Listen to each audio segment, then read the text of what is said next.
This week's episode of our show is sponsored by the Quest Anomicon, which is now live on Kickstarter for just a couple more days.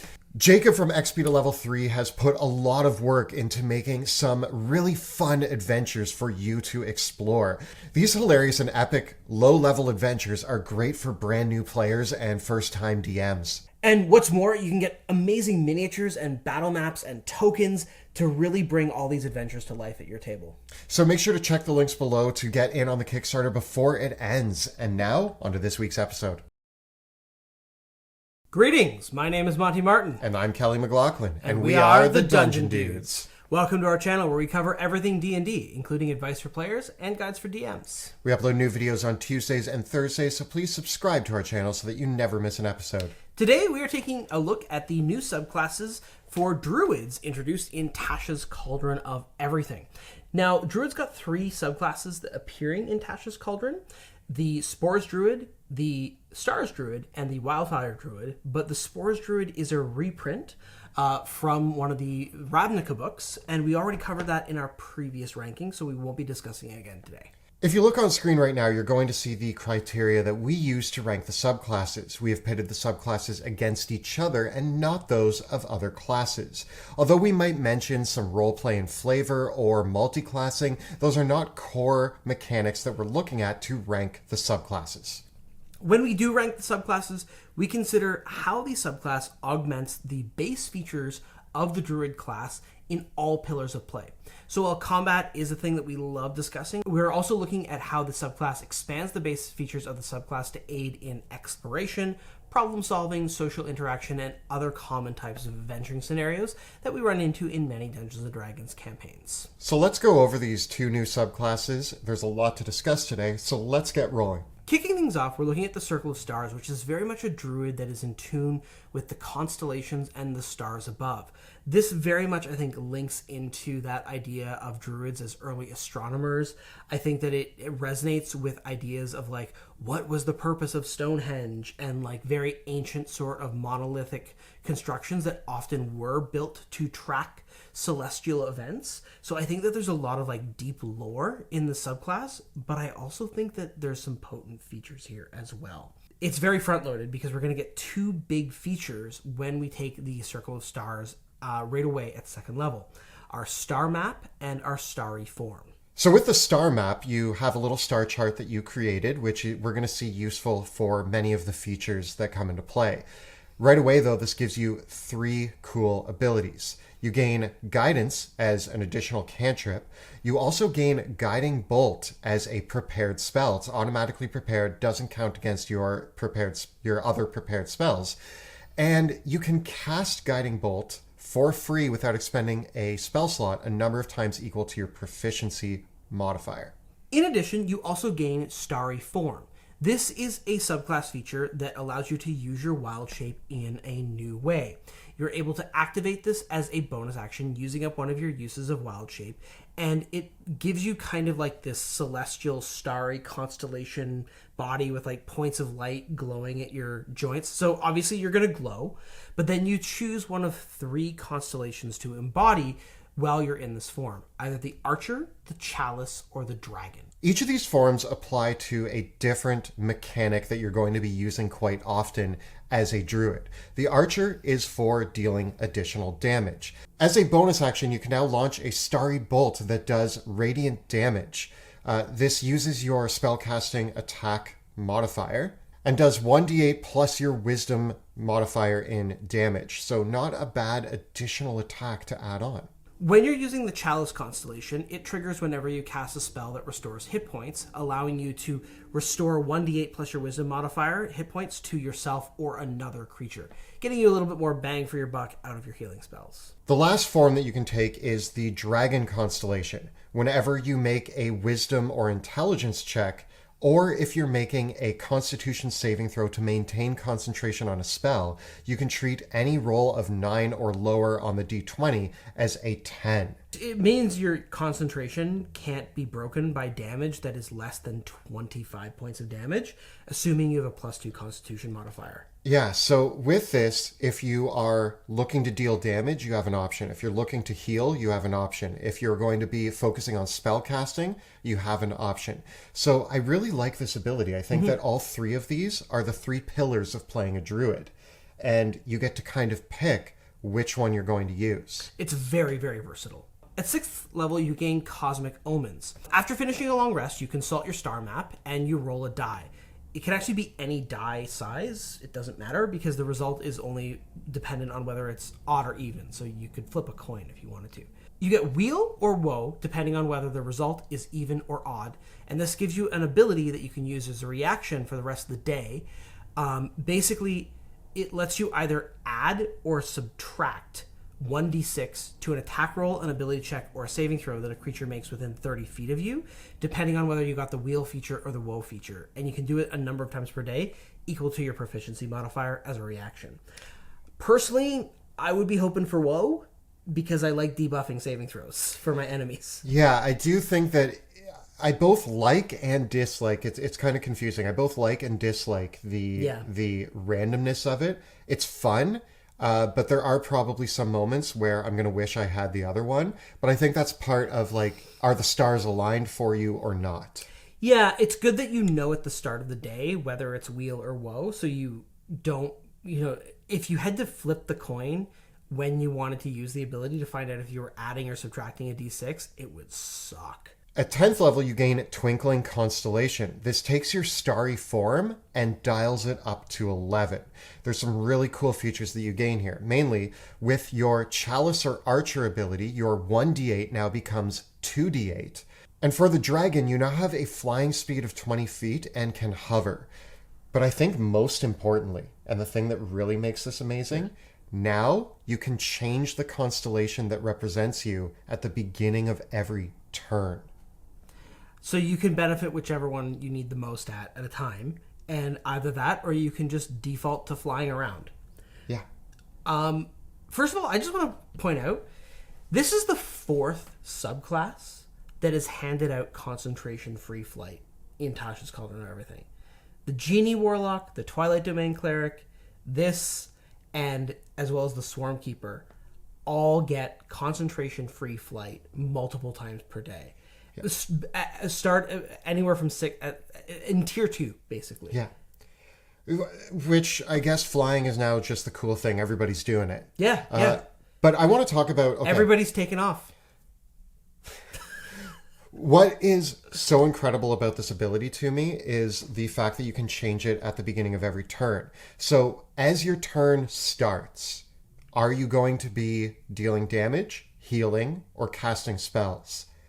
Then you just get to pick which one of these is going to amplify that more. Before, it was already a good ability, where it's like, what am I going to be doing the most of? But now you get to tailor it to whatever you think best suits that turn. That is so great, and I think that this ability is now one of the coolest abilities that I've seen for a druid. Yeah. And we're not done yet, because at 14th level, you become full of stars, and while you're in your starry form, you have resistance to bludgeoning, piercing, and slashing damage. You're basically Barbarian Rage, but without all the anger. First of all, I love what has been done here. I think that this is a really unique and versatile subclass that has a lot of tools for being a spellcasting focused druid in a way that the Circle of the Land druid did not deliver on. The only downside to this one is that you're just stuck with the druid spell list as it is. So you've got, you get Guiding Bolt and Guidance, but otherwise everything else you're doing is boosting up the druid spell list. And I think that my biggest kind of caveat with this subclass is, if this subclass was on any other class but the druid, it would probably be broken. Like if it was on a sorcerer or a wizard. Yeah. But I hear what you're saying. The druid spell list doesn't gravitate towards being the blaster, but this subclass kind of makes you wish you were. Yeah, like if you look at it fundamentally, like the archer form is kind of like having spiritual weapon, right? And then I feel like with the subclass, you're always going to be oscillating between archer or dragon. So what we've kind of got here is, if we're looking at like the play style that we can get here, we've got a druid that can either be flying around, resistant to a bunch of damage, concentrating on a really cool druid spell, or we can be on the ground shooting these extra radiant bolts, throwing guiding bolts around, and then also concentrating on a really good druid spell. So the question is, like, what is the really good druid spell that we're going to kind of combine with all this? And the thing is that that's also what the Moon Druid does. The Moon Druid concentrates on a really good druid spell and then turns into a bear. So I think that there's certain levels of play where the Moon Druid kind of, like, the Moon Druid is really, really strong at low levels, and I think it stays really, really strong. But there's a point where the wild shapes start to taper off, and that gets picked up again by the fact that the Moon Druid can turn into an elemental. I feel like we're saying a lot of buts with this, but I just got to say that this is a really powerful subclass. And like, oh, no doubt. When that level 10 feature comes online, and then again when level 14 comes on and you're even more resilient, you're giving some of the highest tiered druids a run for their money. You're playing in the same league, I think. I do think so, although I will say, like, when you look at what the wild shape options are, there's a lot of great wild shapes that are going to give you lots of extra damage. Yeah. There's a lot of great wild shapes that are going to give you the ability to fly in some way, shape, or form, right? And there's a lot of wild shapes that are going to make you tough so that, you know, you can concentrate on your spells, right? Yeah. So I don't think that this is necessarily better than the Moon Druid. I don't think we can make that argument. Is it really good? Absolutely. So, because for me, the struggle was, I reacted to a lot of this, and I was like, I'm really tempted to give this an S tier. Me too. But I think that when I analyze what you can do as a Moon Druid, and what you can analyze what you do as this, while like the implications of the Moon Druid's wild shape are just kind of all over the map. Yeah. Whereas this kind of lays out in a very specific way. Here's the cool things that you can do with your wild shape, and everything's there, right? So again, we're in the stars. We're really high up there, but we're still, you know, if you look up in the night sky, from our vantage point, the moon still draws the eye over the stars. Okay. I mean, your analogy's great. For A, we gave that to the Shepherd Druid. Yeah, and I think that this plays in the same league at least as the Shepherd Druid. I think that for me, I would pick this over the Shepherd Druid and under the Moon Druid, which puts it like right on that border between A and S. And I think I'm willing to give this an A. I'm willing to give it an A too. I think it's really strong. I think the Shepherd Druid is probably stronger than this. Okay. Maybe I'm just enamored by the newness of this. But yeah. I think there's arguments either way. And I think that I would say this is definitely an A, pushing towards that S. Yeah, much in the same vein. And I do think that it's really, really strong.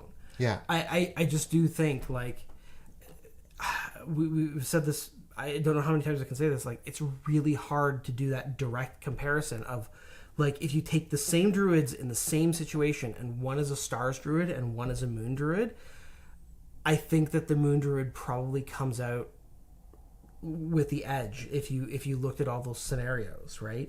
There's really good techniques and tactics you can do here, but yeah. So A tier overall, but I think that this is in the highest caliber of druids that you could play. Yeah. A natural occurring disaster that happens often are the wildfires that spread throughout the wildlands of the world, and we needed a druid to represent that. So now we move on to the Wildfire Druid, who brings a little bit of flame and chaos to the elements of nature. So the Wildfire Druid gets circle spells. This is going to give you an expanded spell list, much in the same way that the Circle of the Land Druids get, or the Clerics do, in that here's a bunch of spells from 1st level to 5th level that are not necessarily on the Druid spell list, but you always have them prepared. So here we're going to get Burning Hands, we're going to get Flaming Sphere, but we already got that on the Druid spell list. We get Scorching Ray. We also get Fire Shield and Flame Strike. This spell list is like a weird hodgepodge of the light and life domains with a bit of nature domain, because plant growth is in there, and Aura of Life. Okay, spell list, great. Very fiery, but also some really cool additions there. But you know what's missing? Fireball. Fireball. Where's Fireball? Now, 0 out of 10. Zero. Why is Fireball not on this list? This subclass, trash. Yeah. No Fireball. Honestly, biggest disappointment here. It should have Fireball. Joking aside, this subclass isn't trash, but I'm shocked to not see Fireball on this list.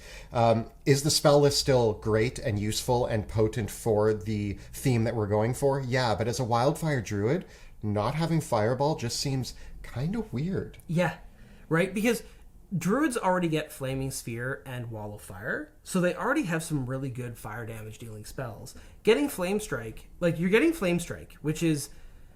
Flame Strike is like the poor man's Fireball, right? Like, it does radiant damage, but it's a 5th level spell slot, and it's the same amount of damage as a Fireball. Just give me Fireball. Come on. You also get to summon a Wildfire Spirit. This is basically using the same model as the summoning spells that were introduced in Tasha's Cauldron of Everything, but you get to activate this as your wild shape, and then you command it as a bonus action on your turn. And it lasts for an hour. And then you can always summon it again if it dies. It's an action to summon it, and then a bonus action to command it. Yeah. So it follows the same model as kind of the new summoning spells that were introduced, or also the ways that the Rangers, the new Beastmaster Rangers Animal Companion works, or the Artificers, the Battlesmith Artificers Steel Defender. And I really like it. It's really cool. It's got some really sweet abilities. That's the main thing, is the really unique thing about this spirit that you get to summon. First of all, you get to decide its appearance, a little fiery animal companion. Great. Or a firefox. Yeah. Or a fire ferret. Yeah. The one thing that I noticed looking at its stat block, it has pretty low AC. But it makes up for it with its abilities. Its AC doesn't scale either. Its hit points are equal to 5 + 5 times your Druid level.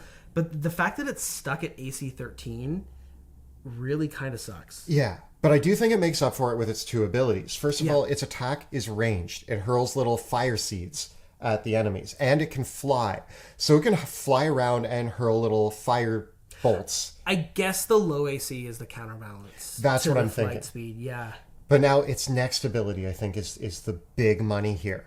It can teleport. It can teleport 15 feet, which isn't a lot, but the implications of teleporting 15 feet still have some wild options for... Especially because it brings people with you.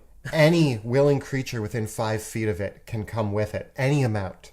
So, and it's like Thunderstep, in that after you disappear, you leave behind a little bomb that blows up and does the damage. Incidentally, the spirit also does damage when it's summoned, but I feel like you're often going to summon it outside combat. Yeah. Now, that teleporting, though. Little firebomb. Teleport 15 feet. Bring as many people as you want. Now, in combat, cool. This can get you out of a sticky situation. For exploration, there's a 15-foot gap with no bridge. Well, everybody just gather around. Pop, we're good. And this is at will. There's no limit to the number of times you can use this little teleport ability while the beast is summoned. Yeah. And it lasts for an hour. So, it uses your wild shape, so you get it back on a short rest. Yeah. So you have a 15-foot teleport for you and your party on a stick.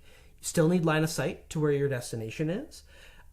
Incidentally, you need line of sight to the destination, but the spirit doesn't. Weird. Yeah.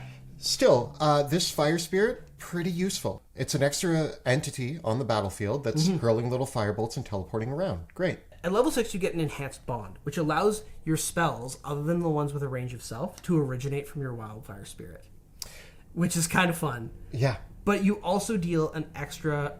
whenever you cast a fire damage spell or heal, you get an extra D8 on top of that.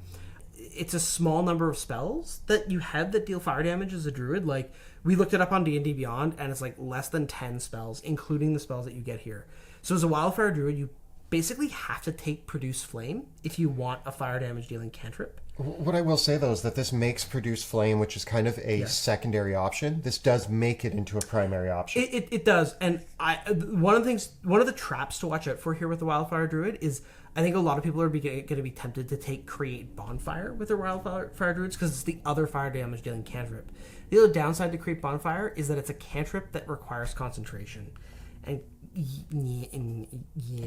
I would take the Produce Flame because although it wasn't the greatest option, now you get to hurl little mini fireballs at your enemies, doing an additional 1d8 damage. Yeah, and note that it is when you cast the spell, so it doesn't kind of buff up a spell like Flaming Sphere or Wall of Fire, because it only happens when you cast the spell initially.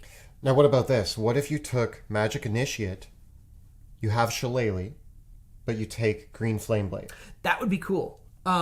Because, one of the things that I thought about with this was actually taking Firebolt, but there's no Wisdom-based class that gets Firebolt.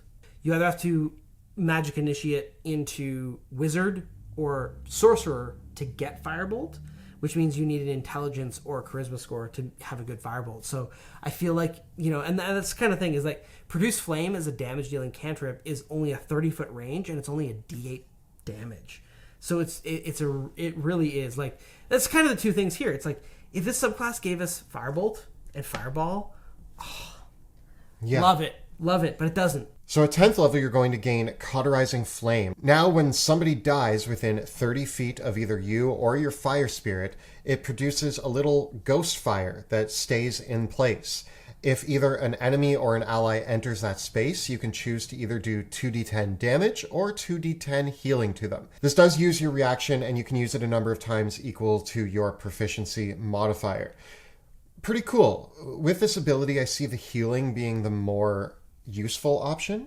The only time that I would lay the trap down is if I was in like a bottleneck situation, because if I'm in the open, then the enemies just don't have to walk onto the little fire that's sitting there. Well, you don't have to choose until someone actually walks into it. But the thing that I find really useful about this is that if you have an ally that cuts an enemy down and that ally still has movement remaining on their turn, they can walk into the spectral flames and get that healing right away.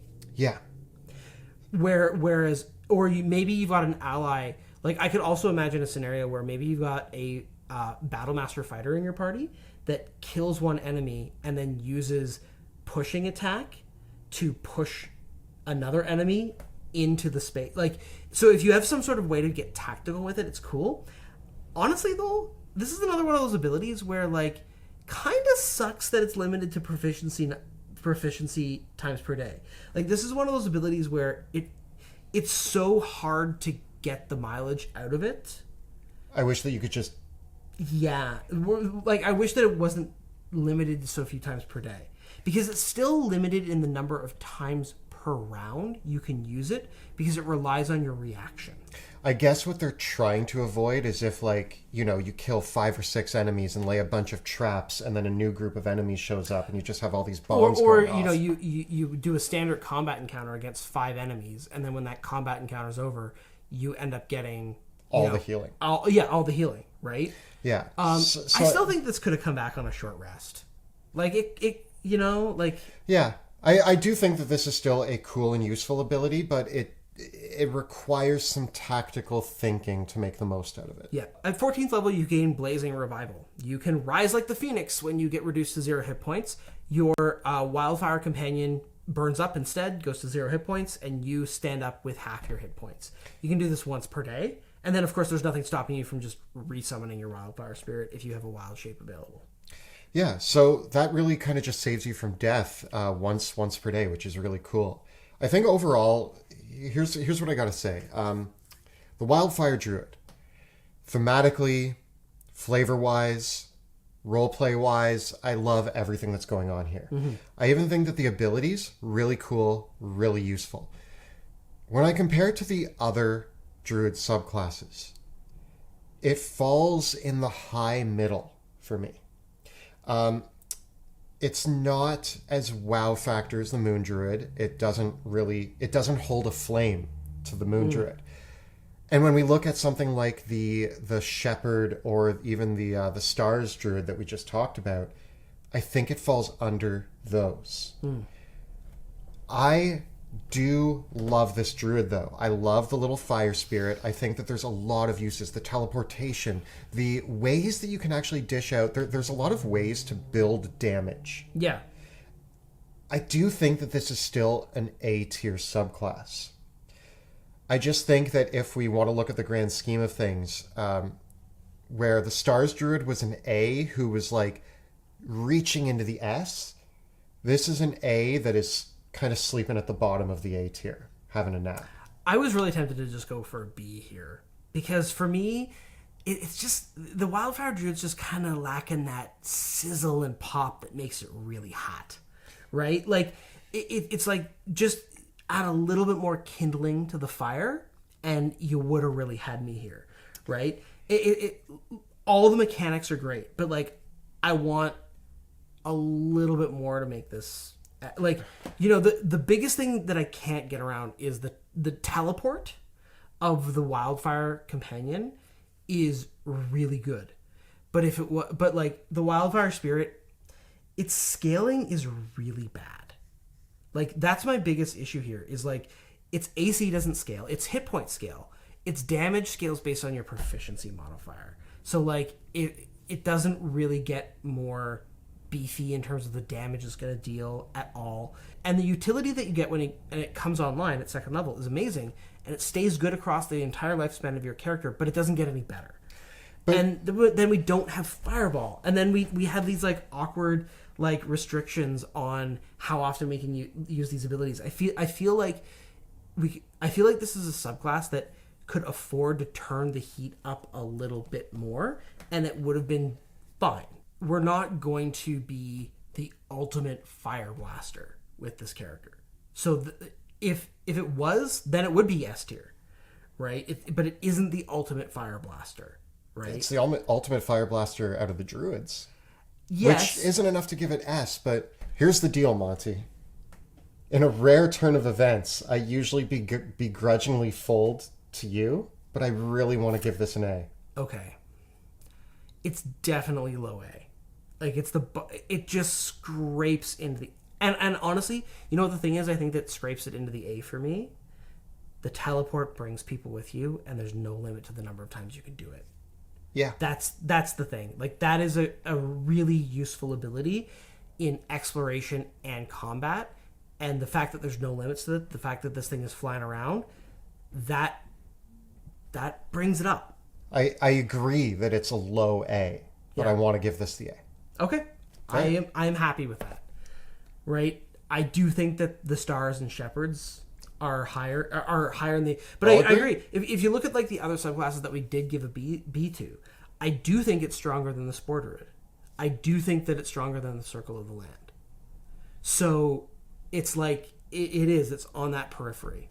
But I'm happy to concede to an A. Let's see what the community gave both of these subclasses. So looking at the Circle of the Stars, 32.9% of respondents gave it an S tier ranking. 43.6 gave it a tier ranking. 19.4 gave it the B. A small sliver for C tier rankings and a negligible number of D tier rankings. What I love seeing here is we were discussing whether or not this was A or S, and we can see by the community rankings that the same discussion is apparent here. It is majority A leaning towards the S. Yeah. When we look at the Wildfire Druid, we get a 14% for S, a 48% for A, 31% for B, and just around 5% for C, and barely any for D. So again, arguments hold true here that it is going to be majority A, but this one is leaning towards the B tier. What I think is great here is, again, our argument is that both of these fall into the A tier category, but one is definitely pushing S, the other one is just making it in above B. Mm-hmm. And our community agrees with us on both of these rankings, and I think that both of these are really fun subclasses to play. If you love Druids and you don't want to play a Moon Druid, and I don't blame you, it's a very specific playstyle, these all offer excellent and rewarding alternatives that I think bring a unique flavor to the whole thing as well. I think that you still get a lot of great options. I think that the other alternative class features in Tasha's Cauldron of Everything really help, as well as a lot of the new spells that were introduced as well, really help bolster the Druid up. I think overall, I think they're going to be immensely satisfying to play. If you look on screen right now, you're going to see the rankings that we gave all of the Druid subclasses. And next to that, you're going to see the rankings that the community gave all of the Druid subclasses. Again, a pretty wide spread here, but there's a lot of good stuff here in the Druid. And honestly, despite the rankings, I think my next Druid is going to be a Wildfire. Yeah? I still think that if I was going to play another Druid, I think I would go to the Shepherd. If I wasn't going to play a Moon Druid. And I would still be really tempted to play a Moon Druid, because I've only played a Moon Druid for like a very short amount of time. You can go a lot of places with this. I think one of the things that we talked about with one of our favorite things about the Druid is that it really is an adaptable class. It represents that adaptability of nature, how, life always finds a way. And I think that with the variations that we get on the different Druid subclasses, we actually see a lot of spins on that. And I do like, especially, that with both the Wildfire and the Stars Druid, you get that versatility in there in both cases, in that you've got utility, you've got something that boosts your healing, and you've got something that boosts your damage dealing. So that's a really rewarding thing to have playing when you're in one character. So this has been part 2 to our Druid subclass tier rankings in Dungeons & Dragons 5th edition. Tell us about your thoughts on these Druids below. The videos that we create on our channel are made possible thanks to the incredible generosity of our Patreon supporters. If you enjoy the work that we do here on YouTube, please consider joining our Patreon community by following the links in the description below. Don't forget to check out our live play Shadows of Drakkenheim, which airs Tuesday nights at 6 p.m. Eastern on Twitch. You can find all the previous episodes right up over here. And we've got plenty more videos where we rank the subclasses in D&D 5e right up over here. Please subscribe to our channel so that you never miss an episode. Thanks so much for watching. We'll see you next time in the dungeon.